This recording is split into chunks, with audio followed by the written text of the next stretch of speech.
Ladies and gentlemen, if I could have your attention.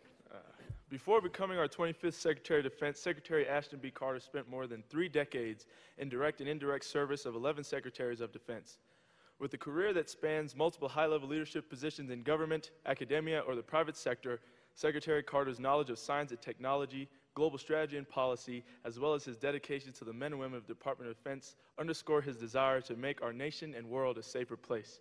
Secretary Carter earned his bachelor's degree in physics and in medieval history, summa cum laude, at Yale University, where he was also awarded Phi Beta Kappa.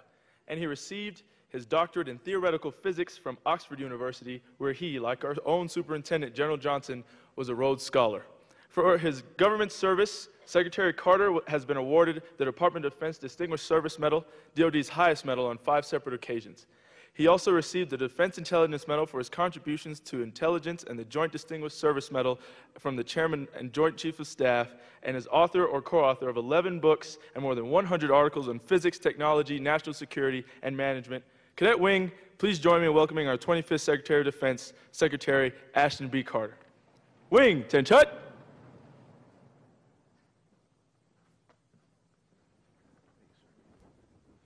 Hello, everyone.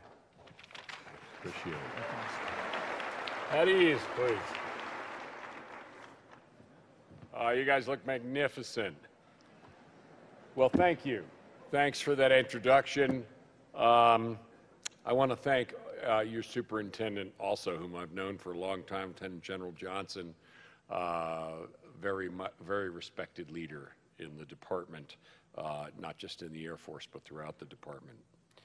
Your Dean, Brigadier General Armacost, also.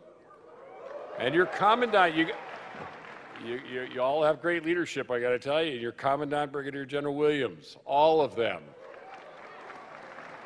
I thank them for welcoming me here today.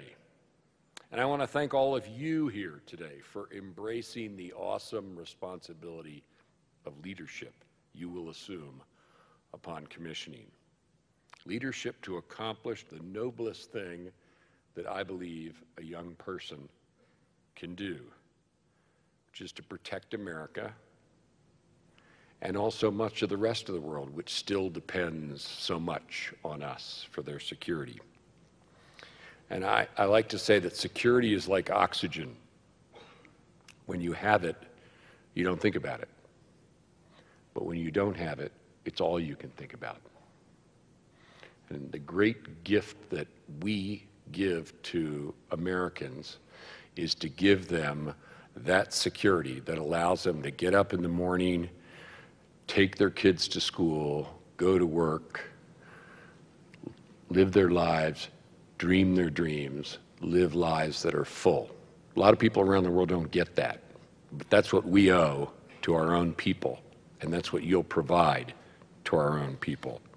And there's no better feeling than being a part of that mission.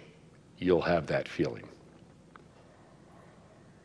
From cyberspace to outer space to the defense of the commons, the Air Force, our Air Force, benefits the human family, not just in this country, but around the world. Gives them security, gives them peace of mind. And as you step forward into what is really a new and a complex world, our nation's counting on you, on your professionalism, on your pursuit of innovation, and most of all, your principled leadership. So before I get to your questions, I want to take some time to discuss the strategic landscape into which you will soon figure. And I want to convey to you briefly several of the lessons that I need and expect you to carry with you from this extraordinary institution into the great challenges you'll confront in your career. Now today, we in the United States and really around the world face no fewer than 5 major, immediate, evolving, but immediate challenges. First, countering the prospect of Russian aggression and coercion, especially in Europe. Managing historic change in the vital Asia-Pacific region, which will be, in your lifetimes, the single region of the world of most consequence for America. It's where half of humankind lives, half of the global economy, and that's only increasing. We play a pivotal role there in keeping the peace, and we're going to do that and need to do that into the future, and air power is going to be critical to that. Strengthening our deterrent and defense forces in the face of North Korea's nuclear provocations. Checking Iranian aggression and malign influence in the Persian Gulf. And of course, accelerating the defeat, the certain defeat of ISIL in its parent tumor in Iraq and Syria, and then everywhere it's metastasized around the world, and all the while protecting the homeland. Now, we don't have the luxury of choosing among all these challenges. We have to deal with them all. And they may all affect your career in some way at different times, because your service will span decades. Maybe a future chief of staff or a future chairman of the Joint Chiefs is in this room right now. And history tells us that 10, 20 years from now, new challenges we don't even foresee, that aren't among the ones I just named, will almost certainly arise. So to help you prepare and succeed today and lead and thrive in an uncertain and complex future, I want to tell you about 4 commitments that I have that guide me every day in what I do, and that I want you to have and make also and take with you as you leave this place. The first commitment is to ground all of your training, all of your thinking, and all of your actions in our core mission of the Department of Defense. Our primary obligation will always be protecting our people and serving our nation's interests. When I sit with the President in the Situation Room, we're always focused on America's interests, because that's what matters most. Some regions of the world are exceedingly messy, but we're not daunted or confused because we have our North Star. And we also recognize that protecting American interests often means leading other nations and other peoples, and leading by example. Ever since World War II, the United States has stood as the world's foremost leader, partner, and underwriter of stability and security in every region of the world. It is a mantle we embraced again following the Cold War, and one that continues today to the great benefit of this nation, but also the rest of the world. The positive and enduring partnerships the United States has cultivated with other nations around the world are built on our interests. They understand that. But they can also see that it's built on our values, which most find decent, honorable, and attractive. One thing I hear consistently from foreign leaders is how much they like working with you, how much they like working with the men and women of the United States military. They want to work with you not just because you're capable and competent and have an awesome force, but also because of the way you conduct yourselves. They can trust you. Other nations know that you'll treat them with respect, that we take their interests into account even as we pursue our own interests. And that trust creates opportunities to defend our interests. The Air Force provides the United States unprecedented global power and reach. But these are assets of greatest benefit to our nation and interests when they're applied in ways that are consistent with our values. So, for example, when a natural disaster occurs on the other side of the world, and that's not the reason we have an Air Force, but we bring it to bear. And it's often the United States Air Force that's first on the scene to deliver aid and demonstrate our values to the world. And I can tell you that really creates an impression in people's minds. I hear it all the time. We were in trouble and you came and helped us out. They don't forget that. Young people see it. It leaves an impression of what America's about. Also, when we target our enemies, which we're doing right now, as I stand here right now, as night falls over Syria and Iraq and the rest of the Middle East. But as we target our enemies, which we have to do, we take utmost care to protect innocent life. And when we do that, we demonstrate our values. But whether you're flying over the skies of Syria or Iraq, or standing vigilant watch with the Air Force of the Republic of Korea, or defending assets in space or cyberspace, standing with our strong, secure, reliable nuclear arsenal, the bedrock of our security, allowing people around the world to communicate, to have the opportunity to protect our interests, demonstrate our values, and be the difference our military can make in the world. Your individual actions will be a clear reflection of our values and our leadership in the world. And this next commitment, the second one that's echoed through generations in the military, is that it's our people. It is our people, and it's your people, when you become a commander, who make our military the finest fighting force the world has ever known. And it's our people who will ensure that the force of tomorrow, which you will command, remains as great as the force of today. That's why I'm so intent on building what I call the force of the future, because we have to continue to recruit and retain the very best talent for what is, after all, an all-volunteer force. People as fine as you. And we need to do that as generations change, technology changes, families change, and job markets change. And we can't take that for granted. That's, for example, why we're opening all combat positions to women, because we want to select our force from the maximum possible population. It's about combat readiness. Remember that.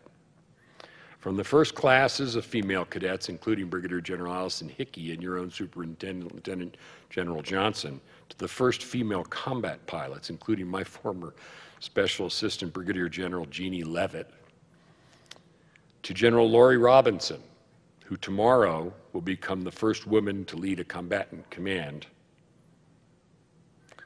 I'll do the change of command tomorrow morning, right here. The Air Force, in these officers, has proven time and time again that we're strongest when we draw from the entire strength of the nation. Females, after all, make up half the population, right? It would be foolish to pass over qualified people for any reason that has no bearing on their ability to serve with excellence. Third, I want you to remember that our nation's defense rests on being able to find solutions to seemingly intractable problems, and that's only going to be more so in the future. In many situations, you're going to encounter unexpected challenges. I told you what we're up to today, and that's plenty. But I also told you we don't know what waits tomorrow, and we need to be ready for that too. In some instances, you'll be confronted with life or death decisions at a moment's notice. Have the courage to accept risk and solve those problems, and the wisdom to determine when that risk becomes a gamble. You're responsible for the lives of your people and the accomplishment of your mission. Balancing these two solemn duties is one of the most difficult tasks you'll face, but you've got to succeed. That's the burden of command. When you plan, rehearse, and execute your missions, you must also be able to reevaluate the situation, reevaluate it constantly, and take a new course of action when the situation demands it. And to chart a new course, you must have the confidence to be open to new ideas. The Pentagon, I've made it a priority to encourage people at all levels to think outside what I call our five-sided box. Because we are a learning organization, and people are constantly developing new ways of operating and approaching problems that we're at our best. The culture of learning you have experienced in this campus can't end with your graduation.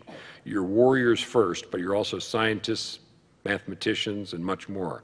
Every day you crack the code in some way, and we need you to continue doing so. This should be a lesson for our enemies.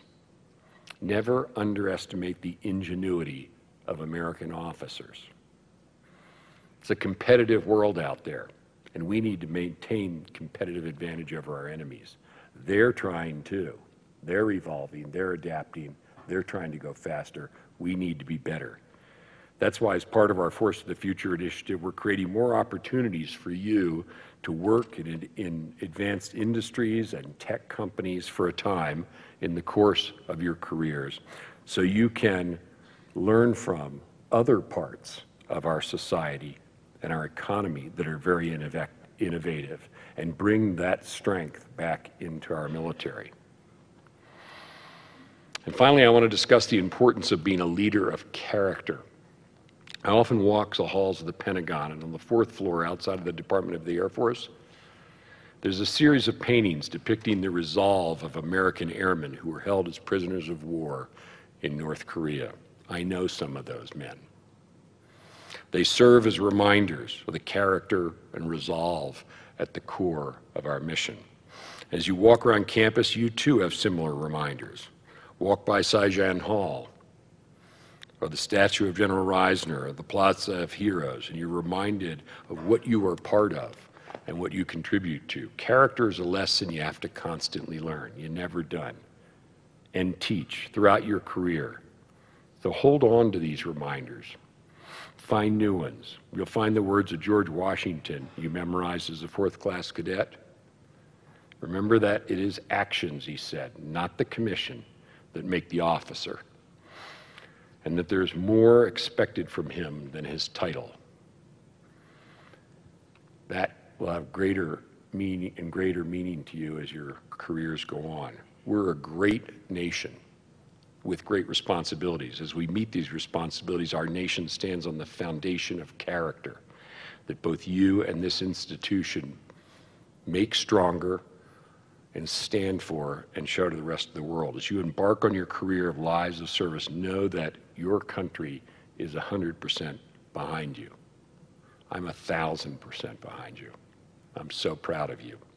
We know what you're putting into this, and we know what you're able to achieve. You're doing the noblest thing you can do, and I'm exceedingly proud of you. Thanks.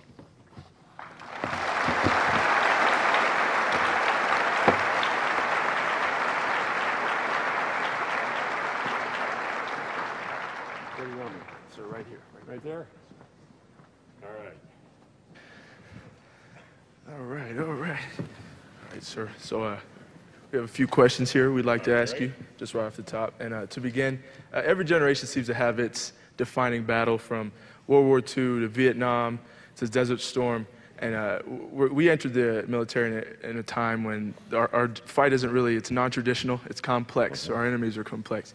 So I was going to ask you, what do you think the class of 2016, what do you think our defining battle is going to be? What's going to be the fight of our generation? History says if I give you an answer to that, I'm going to be wrong. And that's the point. No, I'm serious. Everything we've done, we have reacted to almost every major mission of consequence in my lifetime was, in a sense, strategically unanticipated. And I'm giving you that answer because there's a lesson in there, which is I told you what we're up to today, right? And each one of those, that's serious business, every one of those things. This isn't a game. We have to win in every one of those cases.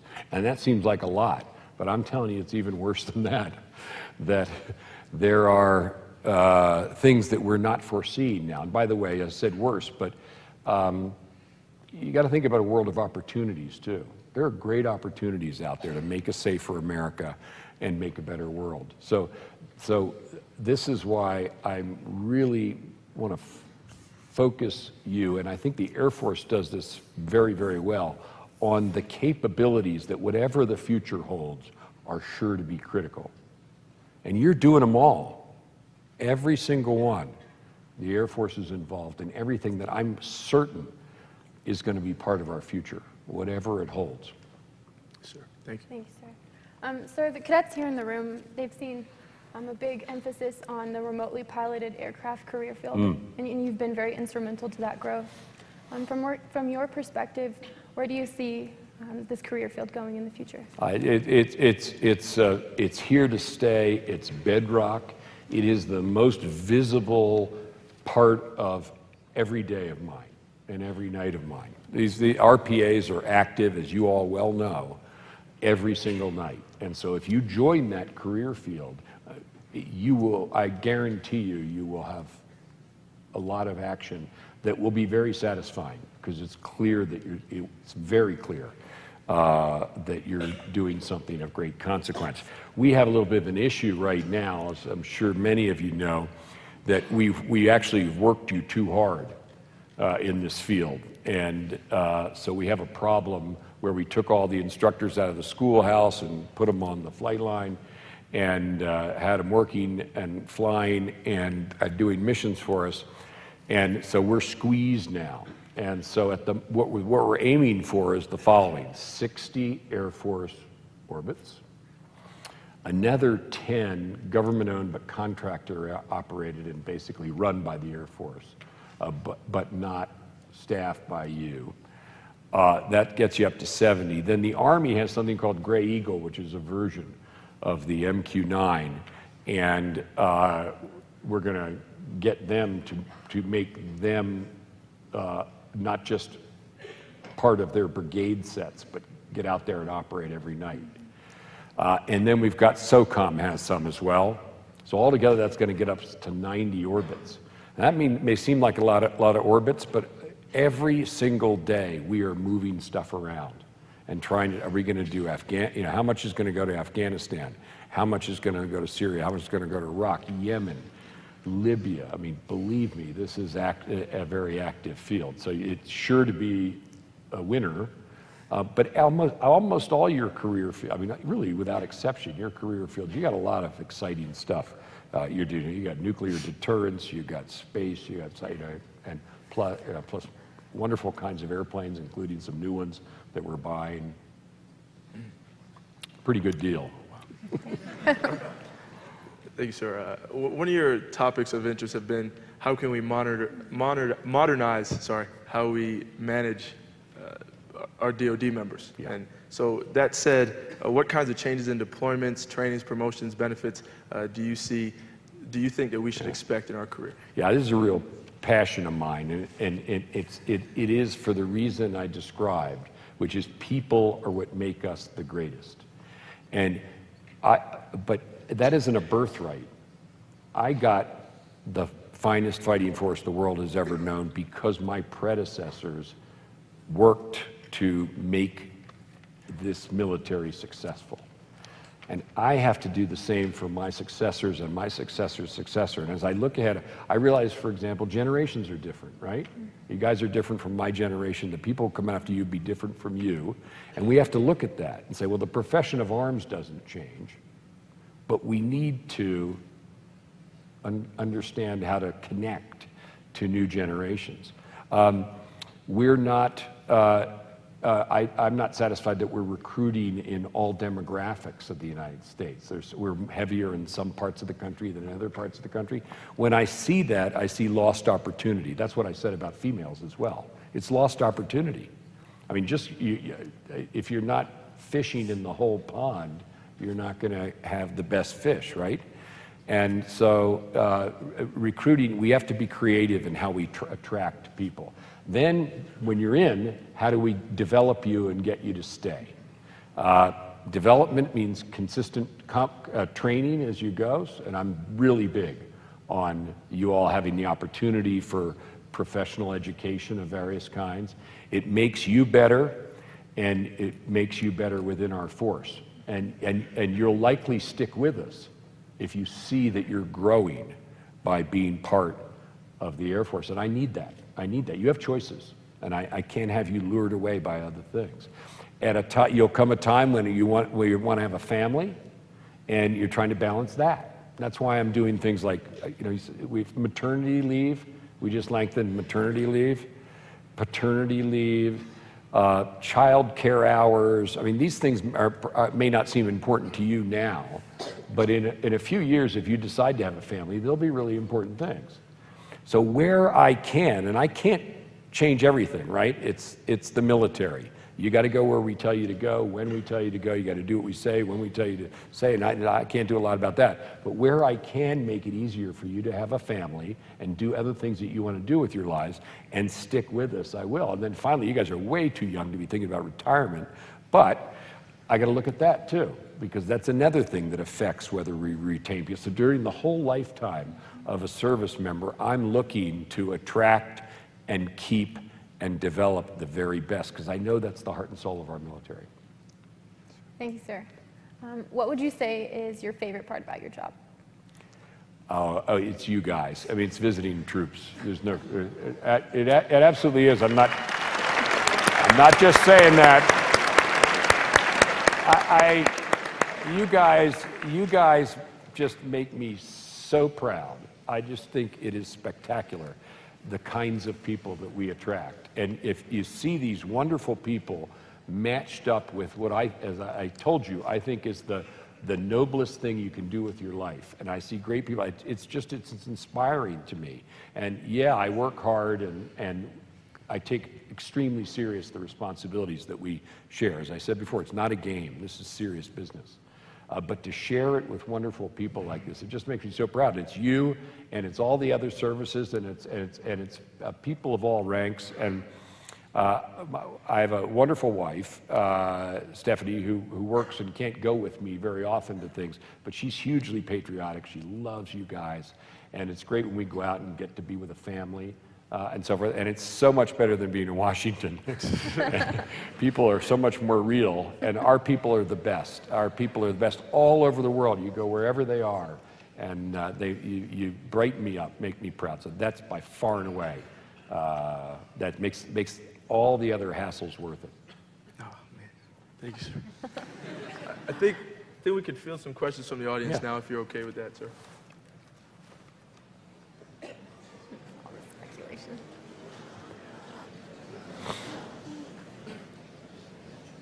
Hello, Secretary Carter. Thank you for being with us today. My question concerns the national debt. It's massive. Is that a national security threat, and what can we do about that as a military? How does that affect us? Good. The question was the national debt, how serious it is it, and what can you do to affect it? How does it affect you? Let me start with the last part. It affects us a lot, and I'll say why. Unfortunately, you can't affect it much, and I'll try to say why also. And then lastly, it's really important. Here's the deal, though. In order to balance the budget, there are three pieces to it. There's taxes.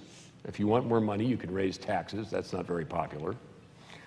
You can cut things like Medicare, which is also not very popular. And so all the attention ends up on what's called the discretionary part of the federal budget, which is us. We're about half of it, and all the rest of the government is the other half. So, but that's just a piece of we're not the biggest part of the federal budget. It's those other pieces. But our political system hasn't wanted to touch the other two pieces. So it focuses on us. And that is why we've been under such budget pressure for the last few years. Now, I have opposed that, and I can speak to it. You can't speak to it much, but I have to speak to it. But the reality is that I'm the Secretary of Defense, and I don't control all those other parts of the budget dialogue. So what I have been calling for, and most of our leaders, all of our leaders in the Defense Department, now for years, is can you not do sequester? Can you come together in a bipartisan way? Can Washington come together behind a real addressing of the real issues here, which are all the parts of the budget? And we'll take our pain, if we have to, in the course of balancing the budget. We're realistic. And we're working real hard with the money we have to do what we need to do. We're working to spend it in the best possible way so we can look the taxpayer in the eye and say, we're putting $600 billion to work for you in the best possible way.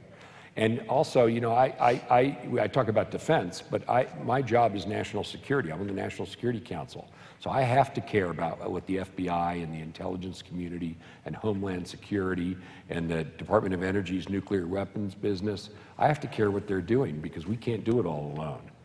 And we can't protect the country and protect our people all alone. And I realize that the future of the nation and the strength of our military depends upon research and development, education, So the other parts of the government count for me. So I try to say that. I say that all the time. But the reality is it's very hard in Washington for things to come together, and things have been gridlocked. And that's created a lot of turbulence. And I've tried to smooth that out for you all as best we can and not have it affect your lives. I'm confident now that the funding we're getting is adequate for what we need to do.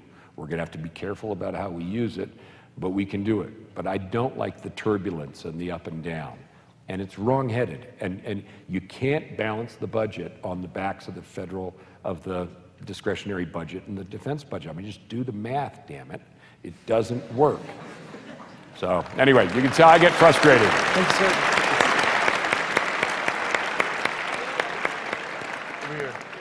Cadet Robert Olson from Cadet Squadron 37. Secretary Carter, it's amazing hearing your bio about getting your doctorate in theoretical physics and not only publishing papers on the physics realm, but also nuclear policy and security. And it's inspiring to many scientists, especially an aspiring physicist such as myself. But in 21 days, half of this room will be graduating from a world of academia to the operational Air Force, a vastly different environment. And you stressed in your third commitment the importance of keeping that culture of ingenuity we have here onto the other side. And so my question is, what were you able to take from academia into your current offices and offices you've already held, and how are you able to make that transition?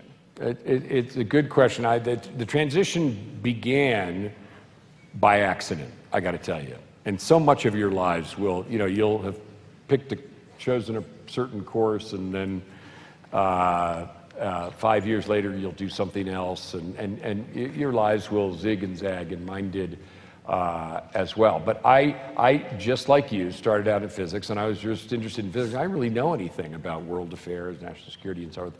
But I was given one opportunity, and somebody said to me, here's a really important problem.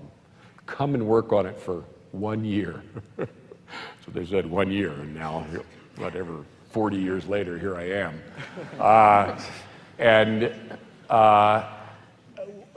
to say what I brought to it first, it was the magic of being able to combine something I thought I could make a contribution to, because we sat around a table and I knew how things worked. Other people knew other things about how the world worked and that, but I knew something, and the right decision couldn't be made without what I knew, and I felt like I was helping. And I felt like the problem I was working on was really important. And I'd go home at night, I'd tell my friends, this is what I'm working on. Like, this is really, this isn't selling some widget or something. This is, no kidding, protecting the country. And those two things together made it. Now, I did try to bring, from academia, and the things I did in academia, both the discipline to think things through carefully, because this is serious. This is serious. I'm sending people like you into harm's way, and it's all about protecting our people. So I tried to bring that kind of rigor, but also constantly questioning. We've got to be on ourselves all the time. It's a competitive world out there. You don't think the Chinese are competitive? You don't think the Russians are competitive? You don't think ISIL's competitive? These guys are competitive. And so if you think just by doing what we've been doing, we're going to win, that's not the case. We've got to be, and so we have to keep pushing ourselves. And so you'll find that you have to push yourself. You'll find that you have a boss who wants to do things just keep doing things the same way, and you have to push him or her to do things differently. You'll find that it's risky sometimes, and people say, boy, you're really pushing the envelope here. And so have the courage to do that, because that's the only way we're going to be the best, and we've got to be the best. Thank you, sir. Sir, I think I have time for one more question. One more question. Sir, C2C Garza from Squadron 29. The Department of Defense is currently drafting policy that would allow transgender service members to serve openly in the military. But there are a lot of members of the military and even the general public who don't encounter transgender people on a normal basis, maybe don't fully understand it. Are there any plans for the Department of Defense to educate people about it? Yeah, we're working through. This is a complicated issue, and I think it has a lot of ramifications that are very practical ones. The question of principle, we've sort of settled, which is that the one I said earlier, which is what matters is people's ability to contribute to our military. That's what matters. And then the only barriers we should ever erect to that principle are ones in which there are practical issues that we can't work through. We usually, I'm confident, we're very good at working through those kinds of things. So that's what we're working on right now. But our principle is quite clear.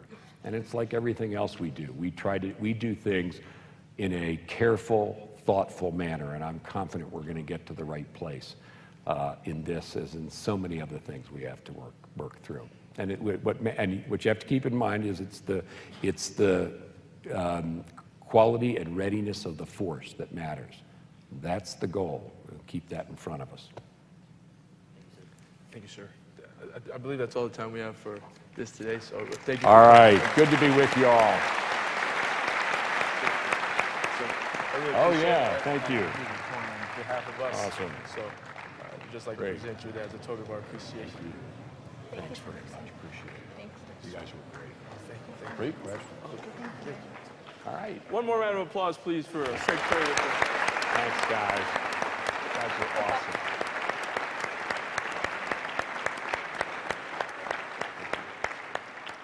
Ladies and gentlemen, please remain standing for the dismissal of the official party as well.